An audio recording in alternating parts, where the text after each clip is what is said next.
Bismillah.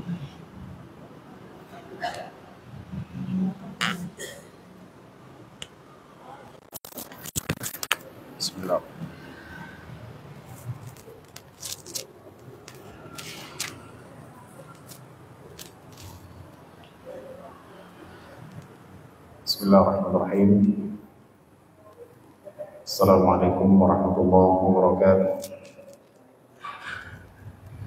Alhamdulillahirabbil alamin. Wassalatu wassalamu ala asyrafil anbiya'i wal mursalin. Inna maulana Muhammadin wa ala alihi wa sahbihi ajma'in. Subhanaka la ilma lana illa ma 'allamtana innaka antal alimul hakim. Wala haula wala quwwata illa billahil aliyyil azim. Amma ba'du. Hadirin jamaah muslimin mujahidin dirahmati Allah Subhanahu wa taala. Puji dan syukur kita panjatkan kepada Allah Subhanahu wa taala atas segala limpahan nikmat dan karunia yang diberikan kepada kita. Di malam hari ini kita masih diberikan kesehatan, kesempatan dan kekuatan sehingga kita bisa bertemu kembali dalam majelis yang mulia ini. Dan salawat dan salam semoga selalu disampaikan kepada junjungan kita, panutan kita, suri teladan kita, Nabi Muhammad SAW, beserta seluruh keluarga, sahabat, kerabat dan juga umatnya yang senantiasa mengikuti jejaknya dan mengamalkan ajaran-ajarannya. Hadirin rahmati Allah Subhanahu wa taala, pada malam hari ini kita menyambung kajian kita, yaitu tentang kitab tafsir yang berjudul atau nama kitabnya adalah Safwatut Tafasir, yang kalau kita terjemahkan dalam bahasa Indonesia adalah intisari dari buku-buku tafsir. Tentunya buku ini banyak faidah, dan juga kita akan tambah penjelasan dari beberapa tafsir lainnya yang menjadi pelengkap bagi buku Safwatut Tafasir ini. Hadirin Allah Subhanahu wa taala, jadi pada malam hari ini kita akan membahas tafsir ayat 106 dan selanjutnya dari surah Al-Baqarah. Seperti yang kita ketahui bahwa tema dalam surah Al-Baqarah, di dalamnya banyak kisah tentang Bani Israil. Dan pada ayat ini Allah Subhanahu wa taala menurunkan ayat 106, yaitu tentang nasakh, menghapus ayat berkaitan dengan apa yang dilakukan oleh musyrikin, yaitu orang-orang yang berada di Makkah. Tentunya mereka sebagai suku Quraisy yang menentang ajaran Rasulullah SAW. Jadi mereka membicarakan Nabi Muhammad SAW tentang ada satu ayat yang turun, kemudian atau satu perintah dari Rasulullah SAW, kemudian dilarangnya. Jadi Rasul pernah memerintahkan, kemudian melarangnya, sehingga mereka menuduh bahwa Al-Quran adalah perkataan manusia, adalah buatan Nabi Muhammad SAW, karena di dalamnya terdapat kontradiksi. Maka Allah Subhanahu wa taala turunkan ayat ini. Jadi ada celah bagi orang-orang musyrikin terhadap Al-Quran. Ketika belum rampung turun kepada Rasulullah SAW, terjadi pergantian, di mana kemudian Rasulullah SAW memerintahkan sesuatu kemudian melarangnya. Mereka bilang ini kontradiksi, padahal ini bukan kontradiksi. Allah Subhanahu wa taala jelaskan bahwa Al-Quran adalah kitab yang bebas dari kontradiksi, dari pertentangan antara satu ayat dengan lainnya. Allah Subhanahu wa taala mengatakan, "Afala yatadabbaruna al-Qur'an walau kana min 'indi ghairi Allahi lawajadu fihi ikhtilafan katsira." Apakah mereka tidak merenungkan Al-Qur'an? Kalau Al-Quran itu diturunkan dari selain Allah Subhanahu wa taala, pasti mereka akan mendapatkan banyak pertentangan dan perbedaan antara satu ayat dengan ayat lainnya, surat dengan surat lainnya. Nah, karena itu bab ini, tema tentang nasakh, penghapusan ayat, merupakan jawaban bagi orang-orang musyrikin ketika itu yang menuduh bahwa ayat-ayat itu bertentangan satu dengan lainnya. Karena memang di dalam kalamullah terdapat nasakh, yaitu penghapusan terhadap ayat dan kemudian mengganti dengan ayat lainnya seperti yang kita akan jelaskan dalam beberapa menit ke depan. Ya, jadi ini nasakh namanya. Allah mengatakan, a'udzubillahi minasyaitonir rajim, ma nansakh min ayatin aw nunsiha na'ti bi khairin minha aw mithliha. Tidaklah kami menghapus dari satu ayat atau kami melupakannya. Nanti kita jelaskan apa makna melupakannya. Kecuali kami mendatangkan ayat yang lebih baik atau yang semisalnya. Ya, karena kata-kata nasakh ini ada di dalam Al-Quran, maka para ulama mencoba mereka mengelaborasi, mereka membahas masalah nasakh menjadi definisi tersendiri di dalam ilmu tafsir dan juga ilmu usul al-fiqh. Jadi nasakh ini mengangkat hukum syar'i dengan hukum syar'i lainnya dengan dalil yang datang belakangan. Ya. Jadi ada hukum syar'i diangkat dengan hukum syar'i lainnya. Ada satu hukum yang sudah ada kemudian dihapus dengan hukum lainnya. Contoh misalnya dalam hadis, nanti ayat Quran kita jelaskan. Rasulullah SAW pernah melarang ziarah kubur. Kemudian Rasulullah SAW menyabdakan, ala kuntu nahaitukum an ziyaratil qubur. Kuntu nahaitukum an ziyaratil qubur. Ala fazuruha. Ya. Dulu aku pernah melarang kalian untuk ziarah kubur. Sekarang kalian boleh menziarahi kubur. Jadi di sini sangat jelas Rasulullah SAW menghapus hukum yang lama. Ya, tentunya ada hikmahnya karena dulu orang-orang Arab kalau mereka ziarah kubur, mereka melakukan perbuatan-perbuatan yang bertentangan dengan syariat. Mengapain aja? Mereka meratapi jenazah, meratapi kuburan. Sehingga Rasulullah SAW mengatakan, laisa minna man latama al-khudud wa syaqqa al-juyub wa da'a bi da'wal jahiliyah. Hadis sahih.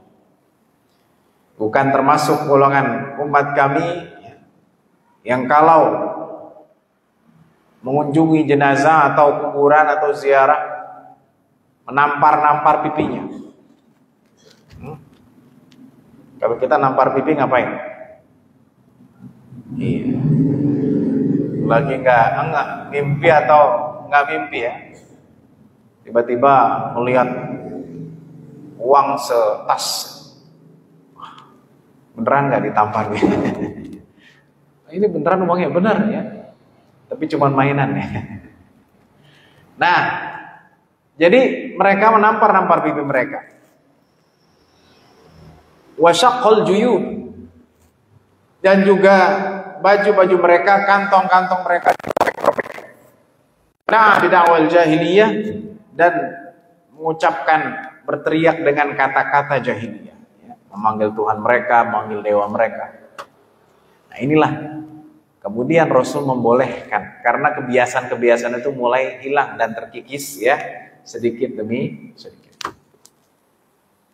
Baik, jadi itu ada hukum syar'i, diangkat dengan hukum syar'inya dengan dalil yang datang belakangan. Jadi kalau dalilnya itu duluan, bukan nasakh, bukan dihapus namanya. Harus datang belakangan. Mana yang lebih belakangan itulah yang menghapus. Nah, di sini ada beberapa menghapus lafaz ayat atau maknanya, atau salah satunya lafaznya saja, lafalnya dihapus atau maknanya. Ya. Atau hukumnya sudah berakhir tapi lafaznya tidak dihapus. Ya, tergantung maslahat dan hajat.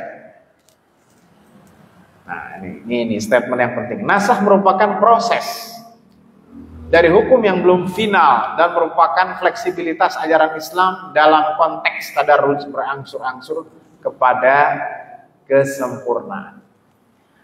Jadi selama Rasulullah SAW masih hidup, ada namanya proses. Supaya kita paham ini ya. Karena dalam sejarah, dulu kita belajar namanya tarikh tasyri', sejarah pensyariatan itu ada proses. Nasakh juga bagian dari proses. Bagaimana dulu ayat tentang minum khamr berproses, tidak langsung haram, ya. Kita sudah sering jelaskan ya. Pertama yas'alunaka 'anil khamri wal maisir. Nah, itu kan. Ini nasakh hukumnya, ayatnya masih ada ya.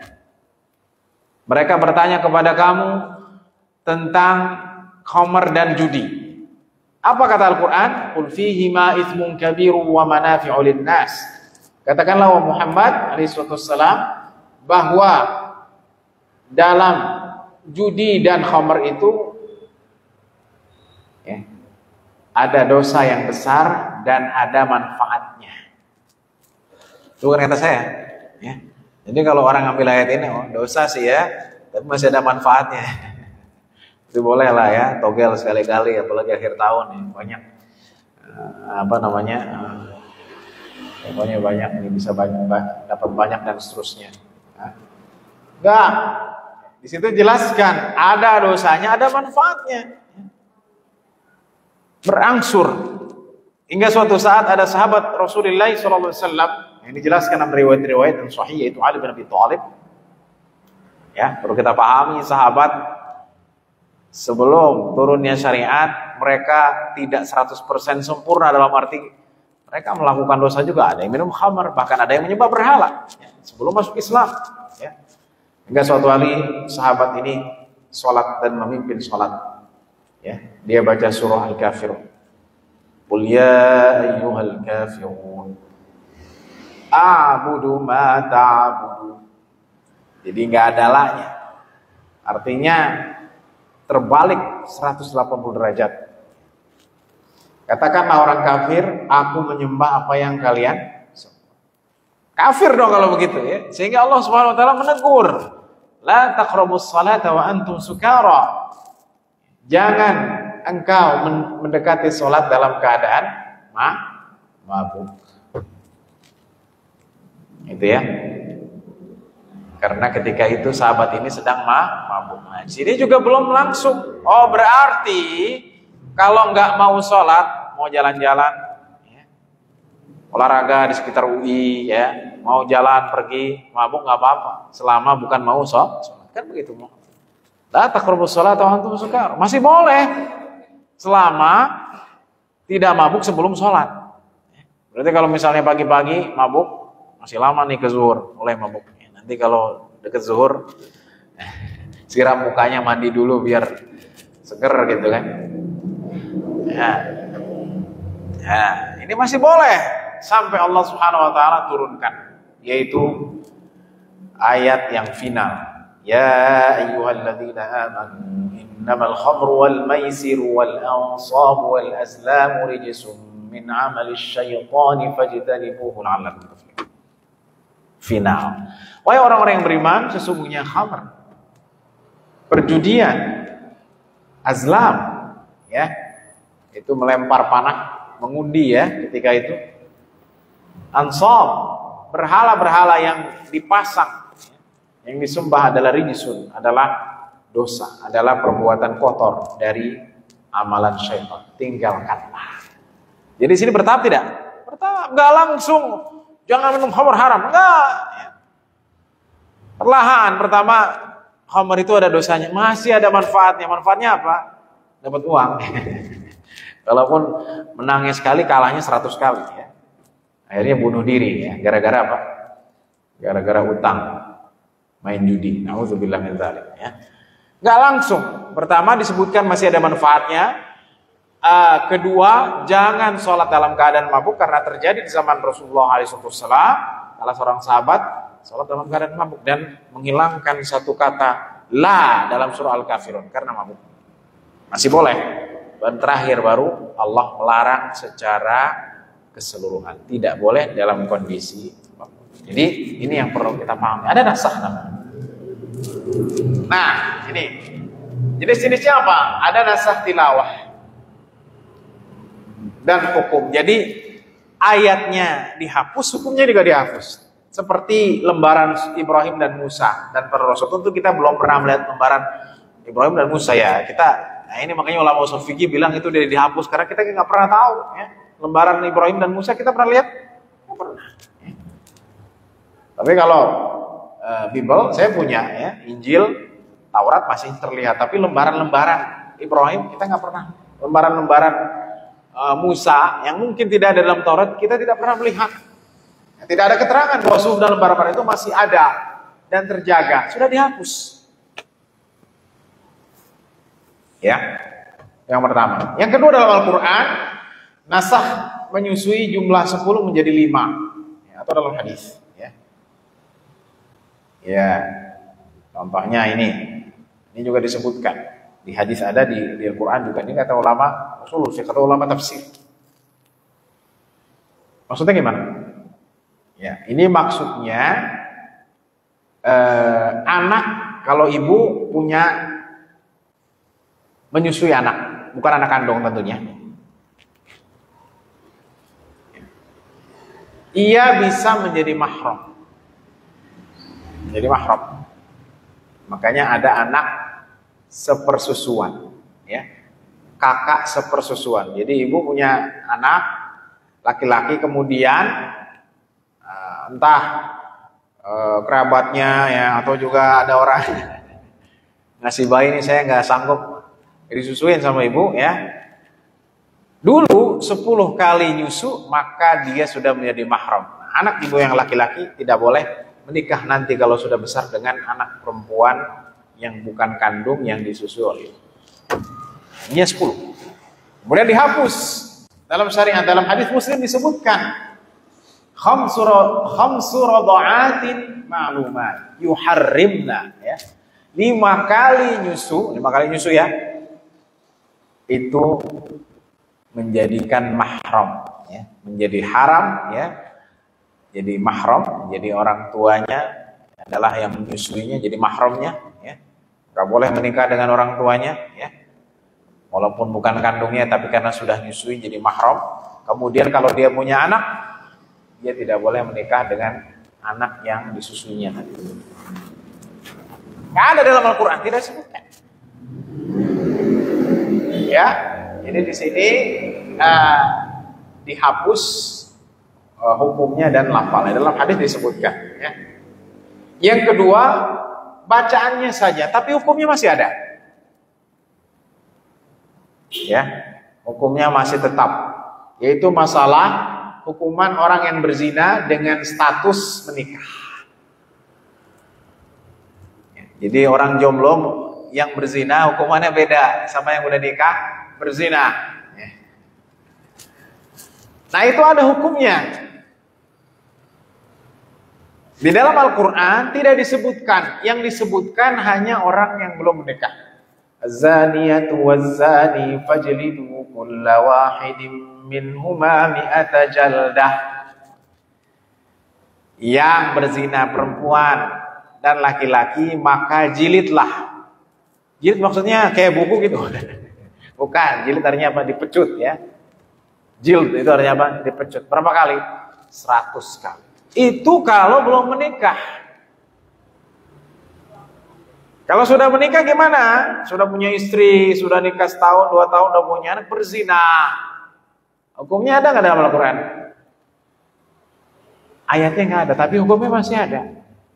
Ya, ini namanya qiraat yang tidak mutawatir. Ada. Walaupun tidak disebutkan dalam Quran dengan riwayat yang mutawatir, tapi ada. Begini bunyinya. Asy-syaikhu wasy-syaikhatu idza zanaya farjumuhumal battata nakalam minallah. Itu ya. Begitu riwayatnya, tapi tidak mutawatir sehingga tidak dibaca dalam sholat. Ya, asy-syaikhu wasy-syaikhatu, ya. Laki-laki dan perempuan yang sudah tua, ya. Jadi syekh-syekhatu artinya tua, artinya apa? Sudah nikah. Kalau mereka berzina, maka rajamlah. Ya. Jadi di Al-Quran kita nggak baca, tapi hukumnya masih ada. Di dalam hadis dijelaskan, ya. Dalam riwayat-riwayat yang tidak mutawatir juga masih ada. Gitu ya. Nah, itu berat hukumannya. Kenapa? Karena kata ulama, orang yang sudah menikah dia sudah merasakan, ya, sudah merasakan menikah, ya, berhubungan dengan suami istri. Maka ketika dia melakukan hal itu di luar nikah, dia mendapatkan hukuman yang lebih berat, yaitu dirajam. Rajam itu apa? Rajam itu dilempar dengan batu. Ada nggak di Indonesia? Nggak ada. Sampai mati. Kalau gitu aneh nggak ambil batu kali aja deh. Sekali lempar langsung. Enggak ya. Batu yang tidak besar ya. Yang merasakan kecil ya. Dilempar sampai. Itu ya, itu hukuman bagi orang yang berzina dengan status menikah. Itu ya. Jadi ini hukumnya masih ada, tapi ayatnya sudah tidak ada. Tidak kita pernah baca lagi. Yang ada di dalam Quran adalah orang yang belum menikah, ya. Jadi karena sumber kita adalah Quran dan hadis, kita nggak masalah. Kita nggak menemukan Al-Quran dan hadis. Ya, walaupun hadis ya tidak seperti Al-Quran dalam segi mutawatir, artinya apa? Diriwayatkan puluhan orang, bahkan ratusan orang dari generasi pertama, puluhan, ratusan, ribuan sampai hari akhir. Gitu ya. Sedangkan hadis mungkin di generasi 3, 10, 5 atau 3, 10, 10, 20, 30 tidak sebanyak Al-Quran. Tentunya itu yang perlu kita paham. Jadi itu yang kedua. Bacaannya dihapus tapi hukumnya masih ada.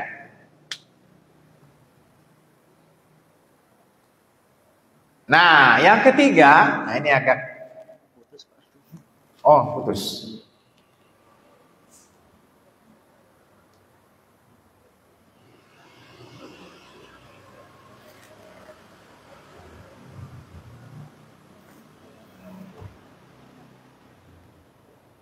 Di castingnya bisa. Nah,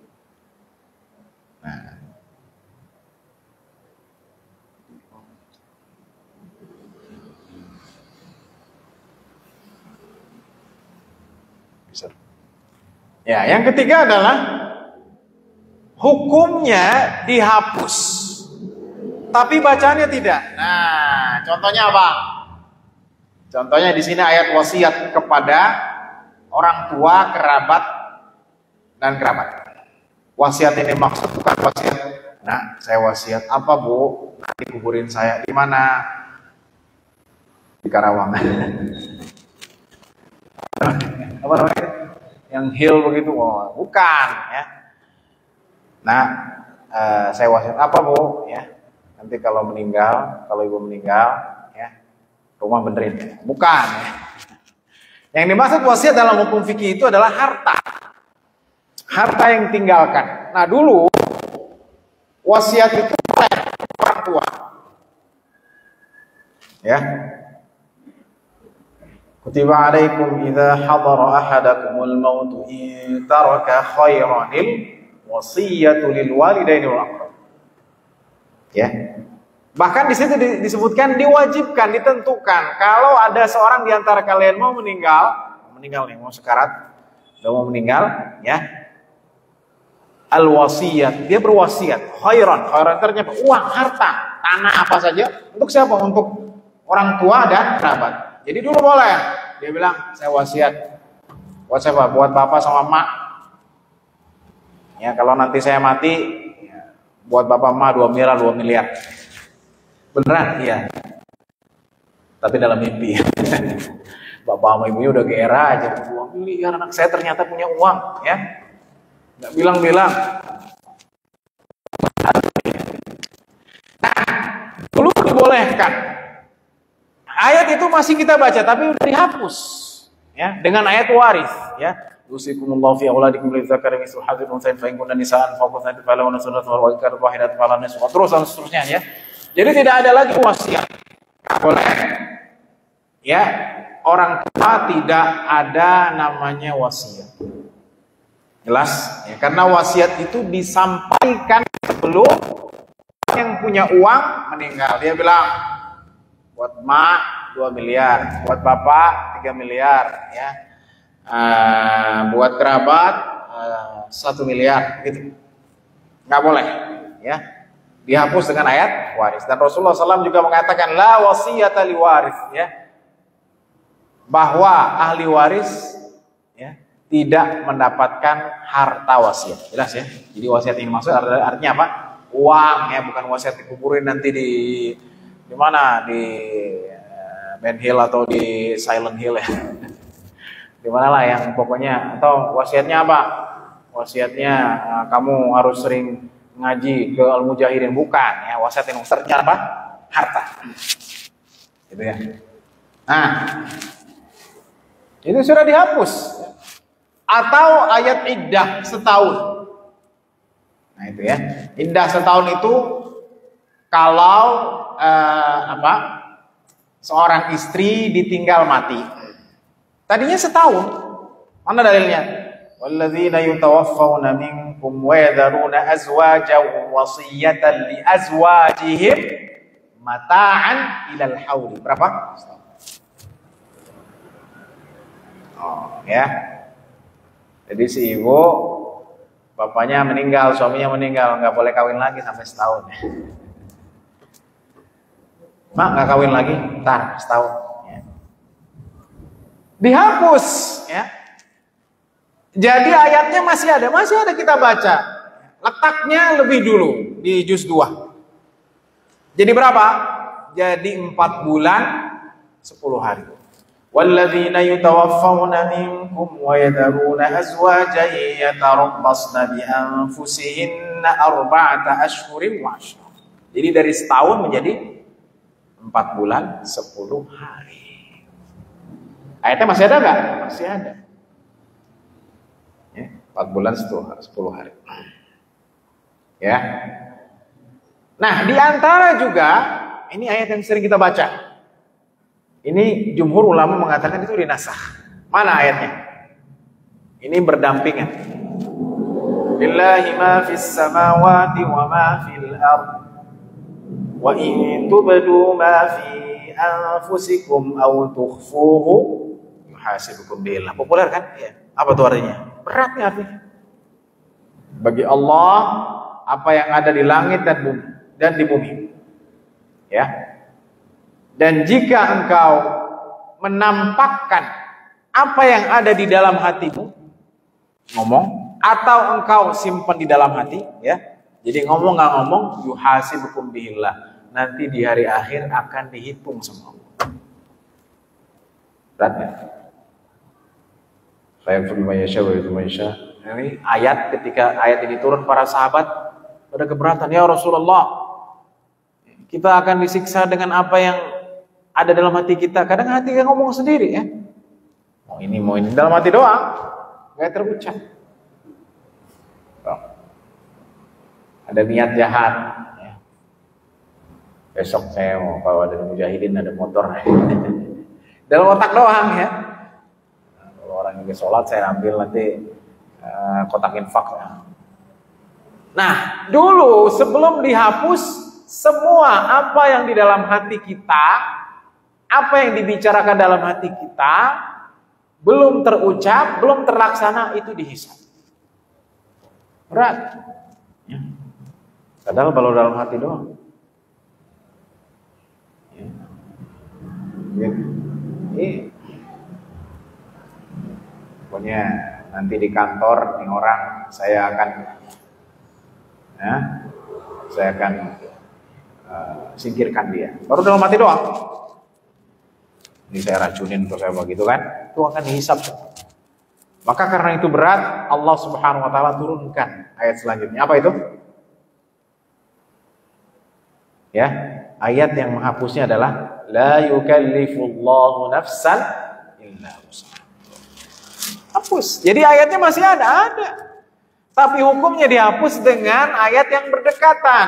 Kata Allah Subhanahu wa taala, Allah tidak membebankan satu jiwa kecuali apa yang di dalam kemampuannya. Laha ma kasabat wa 'alaiha maktasabat. Nah, baginya apa yang dia lakukan dan atasnya dosa apa yang dia lakukan. Jadi selama belum terucapkan, selama belum dilakukan, tidak dihitung. Berat nih, bapak-bapak. Wah, dari dalam hatinya mau kawin lagi. Dihitung nanti semua. Nah, selama belum terucap, belum terlaksana, tidak terhitung. Ya, atau dalam hatinya ada niatan buruk kepada pasangannya, istrinya juga demikian, ya, karena kesel sama si bapak. Dalam hati doang, ya, tapi nggak diungkapkan, nggak diucapkan, itu tidak akan dihitung oleh Allah SWT.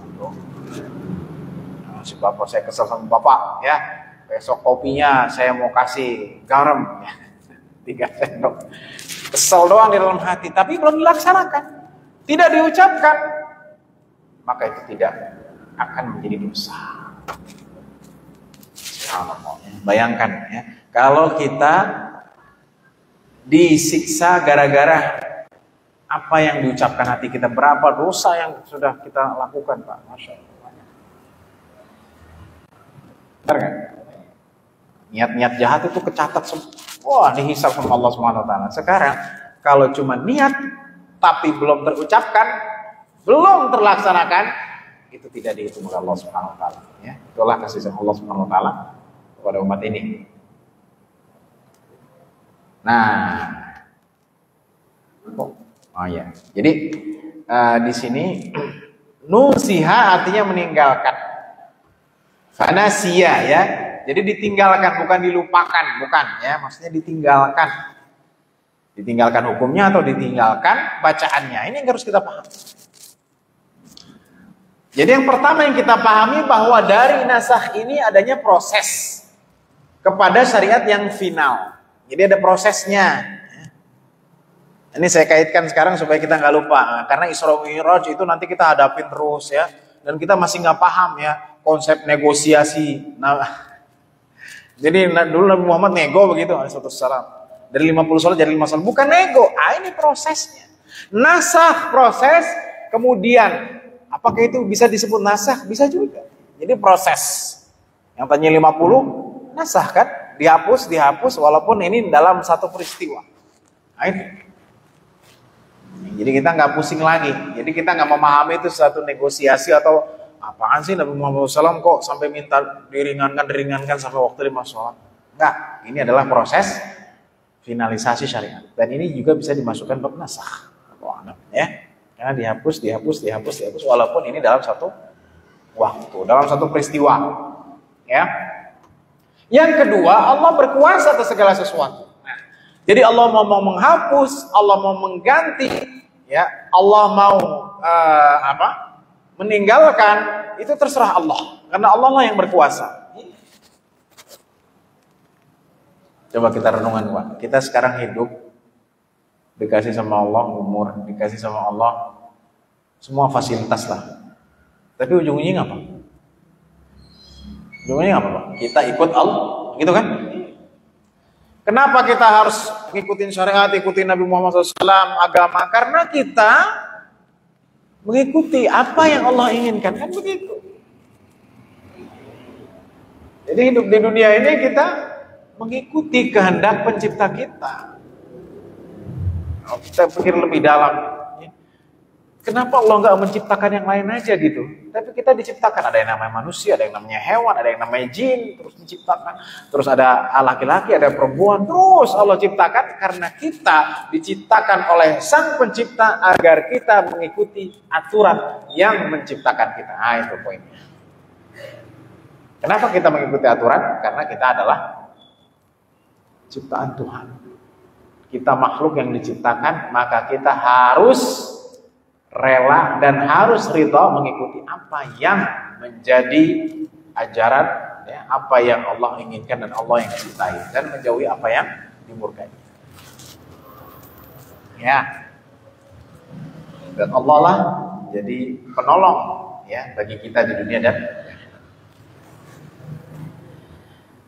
ya. Jadi mana nansakh min ayatin sudah. Alam ta'lam annallaha lahu mulku samawati wal ardh wa ma lakum min dunillahi min wali wala nasir juga sudah, ya. Sekarang ayat selanjutnya. Nah, ini ayat selanjutnya lagi-lagi berkaitan dengan siapa di sini? Quraisy. Ya, ini sebab turunnya kata Ibnu Abbas, yaitu apa? Am turiduna tas'alu rasulakum kama su'ila Musa min qabl, ya. Apakah kalian ingin meminta kepada rasul kalian sebagaimana dulu Musa diminta? Nah, lagi-lagi berkaitan Bani Israel, Pak. Jadi jangan bosan. Ini kenapa sih Nabi Musa lagi, Bani Israel lagi? Memang itu, ya. Al-Quran kebanyakan kisahnya tentang Nabi Musa, Bani Israel. Jadi kita udah paham banget ya. Kalau yang mentadabbur Al-Quran sudah sangat paham tabiat Yahudi. Ya. Jadi kita nggak usah ragu bahwa sekarang ada di podcast itu bahwa Yesus Kristus dengan Isa itu beda. Ya memang beda. Ya, Nabi Isa dinaikkan ke atas, ya. Dan yang disalib memang berbeda, tapi mau yang disalib dan mau yang diangkat itu Nabi Isa, kedua-duanya dari Bani Israel Yahudi. Gitu, ya. Sekarang kan ada tuh yang lagi viral, seorang dokter mau manggil seorang siapa gitu, ya. Jadi dia ngomong sejarah meyakinkan gitu, ya. Padahal kita kalau belajar tentang perbandingan agama tentang sejarah Yahudi kita sudah tahu, ya. Iya. Dia bilang bahwa dulu Palestina itu nggak ada orang Arab. Iya. Bukan masalah dulu orang Arab, ya jelas orang Arab kan belakangan. Bahwa dulu Umar bin Khattab dengan pasukannya siapa? Abu Ubaidah dan seterusnya itu menguasai Masjidil Aqsa memang jauh ribuan tahun sebelum Musa, ya nggak masalah. Yang menjadi masalah adalah mau dulunya, dan juga kita tidak menafikan bahwa dulu Yusa, mereka menyebutnya Yosua, Yusa, Nabi Musa, Nabi Daud, Nabi Sulaiman, ya, nabi-nabi ini mereka tinggal di Palestina, kita tidak menampik itu, tidak. Tapi yang kita tidak setuju dan kita menjadi akidah kita sebagai orang Islam bahwa mereka tidak mau mengikuti ajaran nabinya, begitu. Kan kata Nabi Isa akan datang nabi setelahku siapa? Nabi ikutin dia, tapi mengikutin enggak? Bukannya diikutin, malah Nabi Isa dijadikan Tuhan, Yesus atau Kristus atau apalah namanya, ya. Jadikan Tuhan. Jadi kita nggak ada masalah. Mau mereka bilang bahwa dulu kami di sini, ya memang kalian dulu di situ. Tapi dengan apa? Dengan Nabi kalian. Kalian ketika itu taat kepada Nabi kalian, mengikuti Nabi kalian. Itu poinnya, ya. Jadi kita tidak perlu, ya udahlah orang Yahudi kan dulunya di sini diambil lagi. Tidak.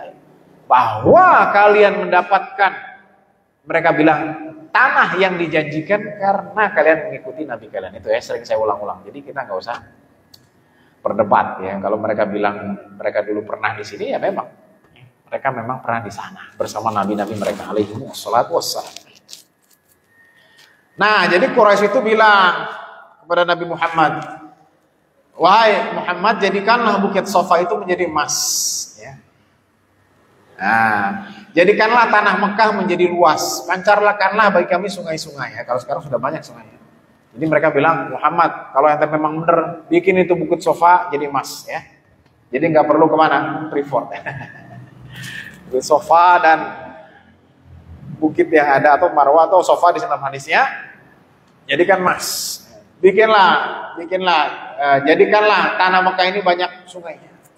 Baru kami mau beriman. Maka turun ayat itu.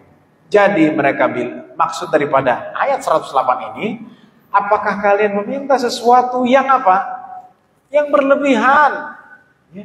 Kalian minta, ingin tanah-tanah kalian itu ngalir sungai yang banyak, kemudian bukit-bukit kalian itu menjadi emas. Itu berlebihan. Itu sama saja permintaan Bani Israel kepada siapa? Kepada nabinya. Ya, padahal mereka belum beriman. Tapi Allah sudah jelaskan bahwa jangan kalian seperti orang Yahudi. Kenapa? Ya, kan kita sudah jelaskan bahwa orang-orang di zaman Nabi Musa minta apa? Iya, minta makanan. Akhirnya Allah kirim apa? Wanzalna alaikumul manna wassalwa. Tuh, dikirimin setiap hari ya, madu dan daging burung. Jadi nggak usah pakai Grab atau GoFood. Dikirim daging matang tuh. Iya. Berlebihan nggak? Berlebihan, setiap hari dikirimin. Udah dikasih enak. Akhirnya mereka bosen, ya kayak kita ya. Makan daging 2 hari, ente makan daging, iya daging tempe. Habis itu mereka kebosanan. Mereka bilang apa? Ya, mereka bilang lan nasbiru ala ta'amin wahid. Kami gak sabar, kami bete satu makanan ta'amin wahid, cuman setiap hari kamu dikasih madu, daging burung, daging ya. Cobalah minta lagi kepada Tuhan Musa, apa? Min baqliha wa qithaiha wa fumiha wa adasiha wa basaliha. Adasnya, kacangnya, ya. Tuh, kacang-kacangan mereka minta. Qithaiha itu apa? Timunnya. Jadi mereka udah dikasih daging, mintanya apa? Kacang. Maka kata Al-Quran apa? Ihbitu misran. Kalau kalian mau makan itu, nggak usah minta sama Allah. Kalian pergi aja ke kota, cari makanan kalian sendiri. Jadi poinnya di sini adalah orang-orang Quraisy ngikut-ngikutan, ya. Padahal Yahudinya di mana? Di Madinah, kan? Tapi di sini sudah dijelaskan bahwa mereka meminta sesuatu yang berlebihan, dan Rasulullah SAW ya, bukan mukjizat beliau ya menjadikan emas, enggak, ya. Tanah menjadi banyak airnya atau gunung-gunung menjadi gunung emas, tidak. Ya. Karena Rasulullah SAW berbeda dengan nabi lainnya, ya, beliau punya mukjizat-mukjizat, tetapi mukjizat terbesarnya adalah Al-Quran. Gitu. Nabi Isa kan juga begitu kan? Bani Israil alaina ma'idatan minas sama, ya. Bisakah Tuhanmu menurunkan kepada kami tumpeng? Jadi tumpengnya bukan dibikin sama mak-mak kukusan, ya, enggak, ya. Dari langit langsung turun. Ma'idatan minas sama. Ma'idah itu apa? Ya, hidangan, tumpeng besar, ya. Ya. Kata Nabi Isa, bertakutlah kepada Allah. Takwalah kepada Allah. Kata mereka, kami ingin hati kami menjadi tenang, melihat mukjizat. Akhirnya Nabi Isa berdoa, diturunin itu tumpeng dari langit, mukjizat. Nanti doanya, anzil alaina ma'idatan minas sama, ya Allah turunkan tumpeng dari langit, ya. Ketika udah nggak ada makanan di dapur, ya. Kali aja nanti diturunin, ya, sebagaimana Allah menurunkan kepada Bani Israil di zaman Isa alaihi assalam. Ya, jadi ini tentang ayat 108.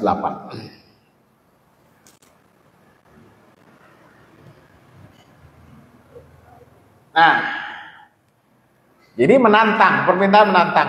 Nah, tadi ya Bani Israil meminta kepada Musa agar, nah juga mereka minta, ya Allah, ya Musa, kami ingin melihat Allah secara kasat mata. Lan nu'mina laka hatta narallaha jahra. Pokoknya Allah harus terlihat. Kami pengen melihat langsung. Apa yang terjadi? Fa akhadhatkumus sa'iqatu wa antum tanzurun. Mereka terkena sa'iqah, ya. Terkena petir dan mati. Tapi mati, apakah mereka selesai? Enggak. Summa ba'atsnakum min ba'di mautikum. Dibangkitin lagi. Summa afawna ankum min ba'di dzalik. Dibangkitin lagi sama Allah. Jadi kita nggak usah lah minta macam-macam ya. Jadi Allah memberikan sanksi terhadap Bani Israil karena perbuatan mereka. Siapa saja yang menganti keimanan dengan kufran, maka dia telah paling dari jalan yang benar. Ya. Jadi kita dilarang untuk meminta permintaan yang menantang. Itu maksudnya. Dulu orang-orang musyrikin juga bilang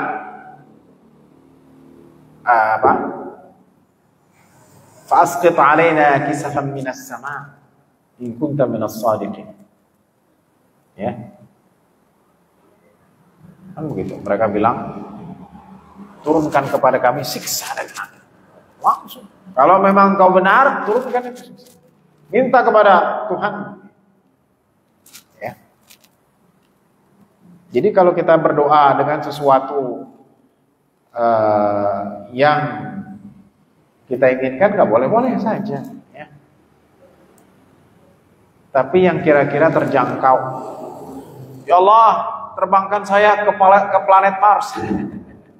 Kenapa? Karena udah sumpek di bumi ya, nggak mungkin. Ya Allah, terbangkan saya ke Pluto. Kenapa? Karena udah bete di dunia, di bumi gitu. Yang mungkin saja, ya Allah berikan saya rezeki yang tidak terduga, itu kan masih jelas. Tapi kalau misalnya naik ke langit atau ya Allah berikan saya kendaraan seperti buruk, ya, karena ini mereka dilarang ya, dan Quraisy bahkan diperingatkan ya, seperti ya, agar mereka tidak berperilaku sebagaimana Bani Israil berperilaku. Nah, ayat 109, Huyai bin Akhtab dan Abu Yasir bin Akhtab, orang Yahudi. Nah, Yahudi lagi. Nah, ini poinnya Pak. Yang paling membenci orang Arab. Ya, dulu saya punya statement di sini. Orang Yahudi benci kepada orang Arab Muslim lebih daripada orang Yahudi benci kepada orang Muslim non-Arab. Ini ada dalam tafsir. Saya ulangi ya. Jadi kebencian mereka kepada Muslim Arab lebih besar daripada kebencian mereka kepada Muslim non-Arab. Walaupun kedua-duanya Muslim. Tapi lebih benci kepada orang Arab. Kenapa? Nah ini. Karena Allah mengutus Nabi terakhir dari siapa? Dari bangsa Arab. Kalau dari Betawi ya mungkin lebih benci. Ya. Enggak ya. Jadi karena Rasulullah SAW diutus dari Arab, jadi mereka benci kepada Islam dan ras Arabnya. Nah, ini juga disampaikan dulu ya waktu kita belajar di Usuluddin, ya bersama guru saya Profesor Dr. Ahmad Nusayr rahimahullah. Beliau banyak bercerita tentang Yahudi, tentang perbandingan agama. Dan kita pelajari ini dan ini. Yang bisa kita pahami bahwa memang mereka membenci Arab Muslim, ya sudah Arab. Jadi Arabnya saja mereka udah nggak suka. Kenapa? Karena Rasulullah SAW diutus dari bangsa Arab. Keduanya adalah orang yang gigih, membuat orang Islam murtad dari agamanya. Jadi wadda katsirun min ahlil kitab la yaruddunakum min ba'di imanikum kuffara. Yang dirayu, ya udahlah, jangan ikutin. Karena orang-orang di Madinah ini pada apa? Masuk Islam. Ya, Yathrib, orang-orang penduduk asli masuk Islam. Tentunya bukan orang Yahudi, karena orang Yahudinya sedikit yang masuk Islam. Dibuat murtad, ya, mau usah ikutin ajaran Muhammad, ya, seterusnya dan seterusnya. Maka diturunkanlah ayat tentang kedua orang ini, Huyai dan Abu Yasir, kedua-duanya adalah akhtab, ya. Mereka senang sekali kalau orang-orang itu murtad. Nah, itu tadi. Nanti juga kita akan sampai pada ayat walan tarda ankal yahudu walan nasara hatta tattabi'a millatahum. Orang Yahudi dan Nasara tidak akan ridha kepada kalian sampai kalian mengikuti ajaran mereka. Gitu ya. Jadi ini yang perlu kita pahami bersama, bahwa jadi kita simpulkan bahwa ada yang namanya nasakh, ya. Jadi ada 2 poin daripada penghapusan. Pertama adalah proses. Pada satu hukum yang final. Yang kedua, Allah berkuasa. Allah mau mengganti, Allah merubah, itu kuasa Allah. Terserah Allah. Kita hanya mengikut, ya, sebagai makhluk. Itu masalah nasakh. Ya, yang kedua adalah permintaan orang Quraisy yang tidak masuk akal. Mereka minta gunung menjadi emas. Ya. Itu enak dong. Coba bikin itu lapangan kukusan, ya, semuanya jadi tambang emas. Oh, doain. Tiba-tiba langit jadi tambang emas. Ya, itu kata Al-Quran, itu sama seperti permintaan Bani Israel kepada Nabi mereka. Iya, dimana mereka ingin melihat Allah secara kasat mata dan seterusnya, ya. Kemudian yang terakhir adalah bahwa orang-orang Yahudi mereka sangat senang kalau orang Islam, orang Yahudi membenci Arab, benci orang Arab Muslim, ya.